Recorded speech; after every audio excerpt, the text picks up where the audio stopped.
Андрей Миронов родился 8 марта 1941 года в семье артистов. Его мать – Мария Миронова, легенда советской сцены. Отец – Александр Минакер, талантливый актер. Театр был его домом с рождения. Маленький Андрей засыпал под звуки репетиций, просыпался от аплодисментов. С детства он знал, его судьба на сцене. Это было не выбором, а призванием. 1960-е годы. Молодой Миронов покоряет советский экран. «Бриллиантовая рука». «Берегись автомобиля». 3+2. Его роли становятся культовыми. Каждое появление на экране – это праздник. Он не просто играл, он дарил радость миллионам. Его улыбка, его харизма, его талант. Это было волшебство. Зрители влюблялись в него с первого кадра. Женщины мечтали о нем, мужчины хотели быть похожими на него. 1970-е годы – пик карьеры. Миронов – король комедии, любимец публики, звезда театра и кино. «Обыкновенное чудо», «12 стульев», «Соломенная шляпка». Каждая роль становилась шедевром. В театре сатиры он был главной звездой. Билеты на его спектакли раскупались за месяцы вперед. Люди стояли в очередях ночами. Но за улыбкой скрывалась усталость. Бесконечные спектакли, съемки, гастроли. Он работал на износ. Друзья говорили: «Андрей, остановись, отдохни». Но он не мог. Сцена была его жизнью. В личной жизни Миронова было две главные любви. Первая – Татьяна Егорова. Они познакомились в молодости, поженились в 1964 году. Она была его опорой, музой, другом. 20 лет вместе – это целая эпоха. Но в 1975 году их брак распался. Причины остались тайной. Говорили о несовместимости характеров, о бесконечных гастролях, о том, что слава разрушила их союз. Вторая любовь – Лариса Голубкина. Красавица, актриса, звезда. Они поженились в том же 1975 году. Казалось, это идеальная пара, два талантливых, красивых человека. Но и здесь счастье было недолгим. Их брак продлился всего несколько лет. Но была одна женщина, которая любила его безусловно, его мать, Мария Миронова. Она боготворила сына, гордилась каждым его успехом. Она пережила его всего на несколько лет. Говорят, после смерти Андрея она так и не смогла оправиться от горя. 14 августа 1987 года. Рига. Миронов на гастролях с театром сатиры. Утром он позвонил своему другу, актеру Александру Ширвинту. Голос был усталым, напряженным. «Шура, я чувствую себя плохо. Голова раскалывается. Но спектакль отменить нельзя. Зал полный, люди ждут». Ширвинт умолял: «Андрей, откажись. Здоровье важнее». Но Миронов был непреклонен. Это был его последний звонок другу. Вечер. Спектакль «Безумный день» или «Женитьба Фигаро».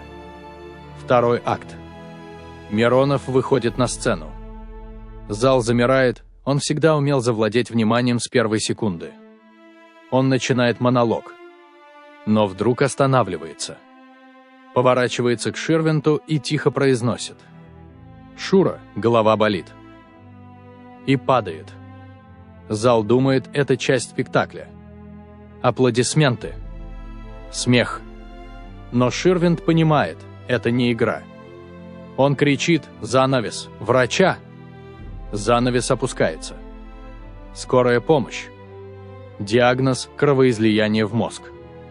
Инсульт, 46 лет. Жизнь оборвалась на пике славы. Миронова везли в Москву. Специальный медицинский поезд. Врачи боролись за его жизнь каждую минуту. Новость разлетелась мгновенно. Толпы людей собирались на вокзалах по всему маршруту. Они бросали цветы в окна поезда, плакали, молились. 16 августа 1987 года в 17 часов 35 минут Андрей Миронов скончался в московской больнице.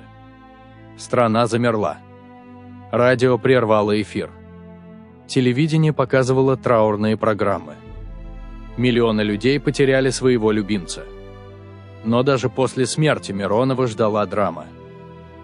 Режиссер театра сатиры Валентин Плучик, с которым у Миронова были сложные отношения, принял шокирующее решение.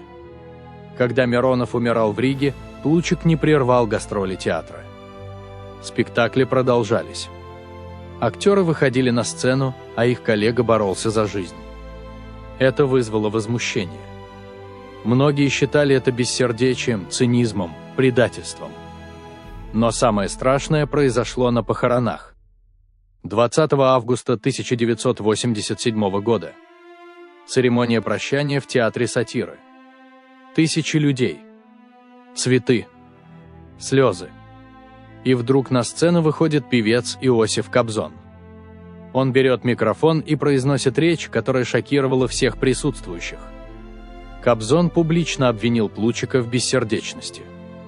Он сказал, что режиссер не прервал гастроли, не приехал к умирающему актеру, не проявил элементарного человеческого участия. Зал замер. Такого скандала на похоронах никто не ожидал. Плучик стоял бледный, молчаливый. Он не ответил ни слова. Позже Миронова похоронили на Новодевичьем кладбище. Говорили, что Плучик настоял на захоронении в самом дальнем, неудобном углу кладбища. «Пусть лежит там, где его никто не найдет», – передавали свидетели его слова. Это была месть мертвому актеру. Но Миронова невозможно забыть. Его фильмы живут. Его роли бессмертны. «Бриллиантовая рука», «Берегись автомобиля», «Обыкновенное чудо» – эти картины смотрят и пересматривают поколения зрителей.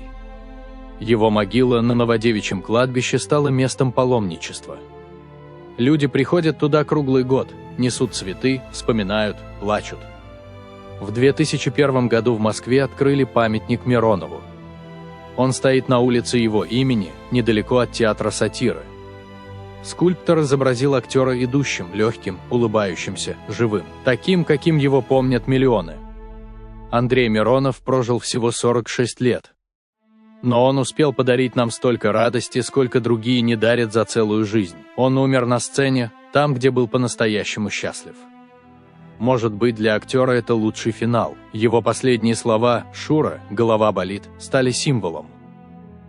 Символом преданности профессии, символом того, что настоящий артист умирает на сцене. Мы помним его. Мы любим его. И будем помнить всегда.